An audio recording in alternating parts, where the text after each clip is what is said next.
মানৱ ৰবীন ককাইদেউ আপোনাৰ স্পষ্টবাদিতা যে কৰবাত নাইকিয়া হৈছে বা আপোনাৰ কথাবোৰ যে লৰক ফৰক হৈছে আপুনি যে একপক্ষীয় মানুহ সেই কথাটো আপোনাৰ ফেচবুকৰ এটা পোষ্টৰ জৰিয়তে আপুনি দেখুৱাই দিলে আপুনি প্ৰিয়ংকা ভৰালীৰ চাতুকাৰিতা কৰিবলৈ গৈ আপুনি প্ৰিয়ংকা ভৰালীক ধোৱা তুলসীৰ পাত সজাবলৈ গৈ এজন যুৱকৰ যি মান সন্মান লাঘৱ হ'ল সেই কথাখিনিৰ ওপৰত আপুনি কি আলোচনা কৰিব নেদেখিলে নেকি আজি প্ৰিয়ংকা ভৰালী গ্ল্যামাৰিষ্ট আছে প্ৰিয়ংকা ভৰালী গ্ল্যামাৰ হয় কাইলৈ প্ৰিয়ংকা ভৰালীক কোনোবাই আদৰি ল'ব সাবুৱা বিহু কমিটিয়ে নামাতিলেও বেলেগ বেলেগ গোটেই অসমৰ বিহু মঞ্চত ঘূৰিব প্ৰিয়ংকা ভৰালী এই কথাবাৰ্তাবোৰ নাইকিয়া হৈ যাব কিন্তু সেই যুৱকজনৰ লগত যিটো ঘটনা সংঘটিত হ'ল সেই যুৱকজনৰ সেই আত্মসন্মান যি মান সন্মান লাঘৱ হ'ল সেই কথাবোৰ আপুনি অকণমান আলোচনা কৰিলে নে সেই যুৱকজনক যে ঠাট্টা মস্কৰা গোটেই জীৱনটো পাই থাকিব লাগিব কৰবাত নহয় কৰবাত কোনোবাই হুহুতীয়া সুৰে হ'লেও যে কিবা কথাৰ লাঞ্ছনা গঞ্জনা শুনি থাকিব লাগিব সেই কথাবোৰৰ ওপৰত আপুনি এটা পোষ্ট বা মন্তব্য কৰিলে নে নকৰিলে আপুনি কেৱল মাত্ৰ যুৱকজনৰ চকুত দেখিলে দৈত্যৰ চাৱনি কিয় আপোনালোক এনেকুৱা একপক্ষীয় স্থিতি এয়াই নেকি আপোনালোকৰ স্পষ্টবাদিতাৰ পৰিচয় মানস ৰবীন ডাঙৰীয়া আপোনাক জাতীয়তাবাদৰ এজন কণ্ঠশিল্পী হিচাপে শিল্পী সত্তা থকা এজন শিল্পী হিচাপে আমি সন্মান কৰোঁ কিন্তু এনেকৈ স্পষ্টবাদিতা এনেকৈ একপক্ষীয়ভাৱে হ'লে আপোনাক স্পষ্টবাদী বুলি আমি স্বীকাৰ কৰিব নোৱাৰোঁ সেই ফটোখনত আপুনি কি দেখিলে আপুনি প্ৰিয়ংকা ভৰালীয়ে যিবোৰ কাণ্ড কাৰখানা কৰিলে আপুনি একো ফুলেই নেদেখিলে একেবাৰে ধোৱা তুলসীৰ পাত প্ৰিয়ংকা ভৰালীয়ে নিজেই ক'লে দেখোন সেই যুৱকজনে যিজন যুৱকক কমিটিৰ মানুহে ঘুচিয়া থলিয় কৰিলে সেই যুৱকজনৰ গাত দুখ নাছিলে ইয়াৰ পূৰ্বে মঞ্চখনত যিগাল ব্যক্তি উঠি আছিলে তেখেতলোকেহে প্ৰিয়ংকা ভৰালীক তেনেকুৱা কৰবাত মানে নুচুবলগীয়া জেগাত চুই বোলে অপমান কৰিলে মই ঠিক আছে যুৱতী এগৰাকী সেইখিনি কৰাত সেই অভদ্ৰসকলক আমি কেতিয়াও মানি নলওঁ কিন্তু আপুনি এই বিষয়টোৰ ওপৰত মন্তব্য দিবলৈ গৈ বা পোষ্ট কৰিবলৈ গৈ কেৱল মাত্ৰ নিজৰ শিল্পী জগতখনৰ যাতে মেৰ পেছত শিল্পী জগতখনৰ কথাটোৱে আপুনি কৈ প্ৰিয়ংকা ভৰালীকে একপক্ষীয়ভাৱে সমৰ্থন কৰি যুৱকজনক যে কোনোবা সময়ত একাষৰীয়া কৰি পেলালে ইয়াৰ বাবে আজি আমি লাজ পাইছোঁ ইয়াৰ বাবে মই বেয়া পাইছোঁ আপোনাক ককাইদেউ বেয়া নাপাব যদি স্পষ্টবাদিতা দেখুৱাবলগীয়া হৈছে এইটো এইবাৰৰ ঘটনা নহয়তো এইবাৰৰ ঘটনা নহয় বাৰে বাৰে বাৰে বাৰে প্ৰতিখন মঞ্চৰ অনুৰাগীৰ দৰে ব্যৱহাৰেই নকৰে জুবিন দাক কিয় ভাল পাইছিলে মানুহে জুবিন দাক এইটো কাৰণে ভাল পাইছিলে জুবিন দাক অনুৰাগীৰ দৰে ব্যৱহাৰ কৰিব জানিছিলে আজি যুৱতীয়েও গৈ জুবিন দাক সাৱটি ধৰে জুবিন দাৰ সেইটো চেন্সটো ভাল আছিলে আজি এজন যুৱকেও গৈ এগৰাকী মহিলাক হয় ফটো চেলফি ল'ব পাৰে হয় এনেকৈ গাত ধৰিবও পাৰে যদি অনুৰাগী অন্ধ অনুৰাগীও আছে বহুত সেই অনুৰাগীসকলে গৈ মৰম স্নেহৰ মাজেৰে একপি ফটো তেখেতলোকৰ স্মৃতি হিচাপে ৰাখি থ'ব বিচাৰে কিন্তু সেইখিনি কৰিবলৈ যাওঁতে ঠেলিয়াই গতিয়াই যিটো কাণ্ড কাৰখানা কৰিলে সেইটোৰ ওপৰত আপুনি পোষ্ট নকৰিলে দুদিনমান চৰ্চা হ'ব নাইকিয়া হৈ যাব কিন্তু এইবোৰ বিষয়বোৰ গুৰুতৰ কাৰণ কি এটকা দুটকা পইচা তুলি কমিটিৰ মানুহে ৰাতিটো তেখেতলোকক চাবৰ বাবে এটা অনুষ্ঠানৰ আয়োজন কৰে সেই কমিটিৰ মানুহখিনি কষ্ট জড়িত হৈ থাকে সেই ৰাইজে যে চান্দা দিছে সেই দুটকা দি গোটেইখিনি যে লাখ টকা গোটাই 7 লাখ টকা লৈ যে সেই মঞ্চখনলৈ যায় পইচা লৈ গান গাবলৈ যায় গতিকে পইচা লোৱাৰ বিনিময়ত তেখেতলোকে নৃত্য কৰে কিবা কৰে তাৰ মানে যে মই চেলফি ল'বৰ কাৰণে সুবিধা কৰিবৰ কাৰণে কোৱা নাই ব্যৱহাৰ শিল্পী হয়তো আমি লিখিছোঁ জনপ্ৰিয় কণ্ঠশিল্পী আমুক কেৱল মাত্ৰ প্ৰিয়ংকা ভৰালীক এটা উদাহৰণে বহুত আছে এনেকুৱা জনপ্ৰিয় কণ্ঠশিল্পী আমুকক আমি মঞ্চলৈ জনপ্ৰিয় কণ্ঠশিল্পী জনপ্ৰিয়তাৰ শীৰ্ষত থাকিলে বুলিয়ে জনপ্ৰিয় হ'ল বুলি আপোনালোকে কি যি মন যায় তাকে কৰিব নেকি উভতবোৰে নাচিব নেকি সেই কথাবোৰ আপোনালোকে কিয় আলোচনা নকৰিলে গতিকে আমি আপোনালোকক বেয়া পাইছোঁ আপোনালোকে লাখে লাখে টকা লৈ তাৰ পাছত ক'ব যি মন যায় ওপৰৰ পৰা তাকে ক'ব এইবোৰ কথা কি আপোনালোকেতো 3 ঘণ্টাৰ কাৰণে গান গাবলৈ গৈ 2 ঘণ্টামান ফটা লেকচাৰি মাৰে যে এই আগৰখিনি ক'ত গ'ল পাছৰখিনি ক'ত গ'ল পিছফালৰখিনি ক'ত গ'ল আগৰখিনি ক'ত গ'ল ইয়াত নেনাচে নেকি আপোনালোকে গওক মায়া আপুনি গওক ছায়া আপুনি গওক জিলেলে আপুনি গওক আধাখিনি ৰাইজকে গোৱাবলৈ বিচাৰি থাকে দেখোন আপোনালোকে নাগায়ে গান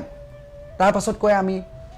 জনতাক অপমান কৰিবলৈ আহে জনতা জনাৰ্দনেই আপোনালোকক তালে মাতিবলৈ আহে সেইসকল খাতি খোৱা মানুহৰ বাবে আপোনালোকে মঞ্চত স্থান পায় সেই চেলফি ল'বলৈ যোৱা সেই অন্ধ অনুৰাগীজনৰ বাবে আপোনাৰ আজি হয়তো প্ৰিয়ংকা ভৰালী জনপ্ৰিয় সেই ঠেলা গোটা খোৱা যুৱকজনৰ বাবে হয়তো আপুনি জনপ্ৰিয় সেই বোকা ডান্স কৰা সকলৰ বাবে একাংশ শিল্পী জনপ্ৰিয় গম পাইছেনে গতিকে বিষয়বোৰ উপস্থাপন কৰাৰ ক্ষেত্ৰত অলপ আপোনাৰ দৰে ব্যক্তি অন্তত অকণমান দুই পক্ষভাৱে এনালিসিস কৰি বস্তুটো যদি দিয়া হ'লে ভাল লাগিলে হয় কাৰণ আমি একেবাৰে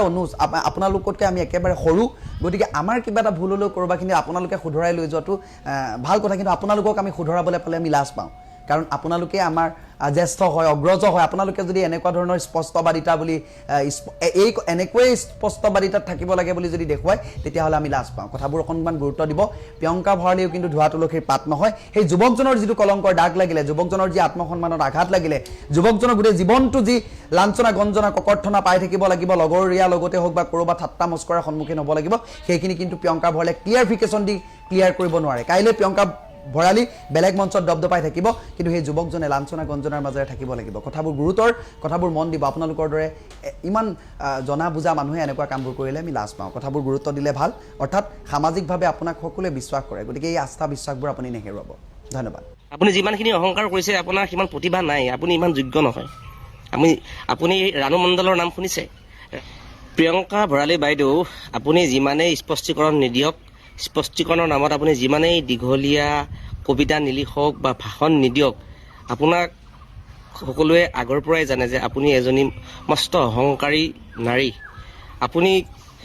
কি পৰিস্থিতিৰ পৰা আহি আজি প্ৰিয়ংকা ভৰালী হ'লহি কাৰ আশীৰ্বাদত আজি আপুনি প্ৰিয়ংকা ভৰালী হ'লহি সেই কথাখিনি আপুনি পাহৰি গৈছে আমি বহুত আগৰ পৰা জানো আপুনি কেনেকৈ কি জখলা বগাই আহি বৰ্তমান প্ৰিয়ংকা ভৰালী হৈছে আপোনাক ভাল পায় কাৰণে আপোনাৰ গান শুনি ভাল পায় কাৰণে আপোনাৰ হয়তো কিবা প্ৰতিভা আছে কাৰণে আপোনাৰ ফেন বাঢ়ি গৈছে আপোনাৰ জনপ্ৰিয়তা বাঢ়ি গৈছে আপোনাক ভাল পোৱা মানুহৰ সংখ্যা বাঢ়ি গৈছে আৰু সেই ভাল পোৱা মানুহজনে যিটো কাম কৰিছে সেইটো মই শুদ্ধ বুলি ক'ব বিচৰা নাই এখন মঞ্চত এনেদৰে উঠি গৈ চেলফি কিন্তু তেনেকুৱা ঘটনা আমি বহুত দেখিবলৈ পাওঁ জুবিন গাৰ্গৰ অনুষ্ঠানৰ ক্ষেত্ৰত দেখিছোঁ মাইকেল জেকছনৰ ক্ষেত্ৰত দেখিছোঁ যি লিজেণ্ডৰ ক্ষেত্ৰত আমি দেখিছোঁ এয়া নিয়ম ভাঙি আপোনাৰ আমি এনেকুৱা ফুটবল খেলতো দেখিছোঁ ডাঙৰ মেচি তেওঁলোকৰ খেল খেলি থকা অৱস্থাতে অনুৰাগী গৈ পেলাই সাৱটি ধৰেগৈ এয়া কেৱল বিৰাট ভাল পোৱা থাকিলে তেনেকুৱা হয় কিন্তু আপুনি যিসকলৰ কাৰণে আজি এই ৰেংকটো পাইছে আপুনি যে এগৰাকী অসমৰ জনপ্ৰিয় সংগীত শিল্পী হিচাপে চিনাকি পাইছে কেৱল এই লোকৰ কাৰণে তেওঁ ভাল কাম কৰিছে বুলি মই তেওঁক ছাপোৰ্ট কৰিব যোৱা নাই কিন্তু আপুনি যে মিছা কথা কৈছে আপোনাক গাত হাত দিছে কঁকালত হাত দিছে বা আপোনাক অশ্লীল ব্যৱহাৰ কৰিছে যাৰ বাবে আপুনি তেওঁক তেনেকৈ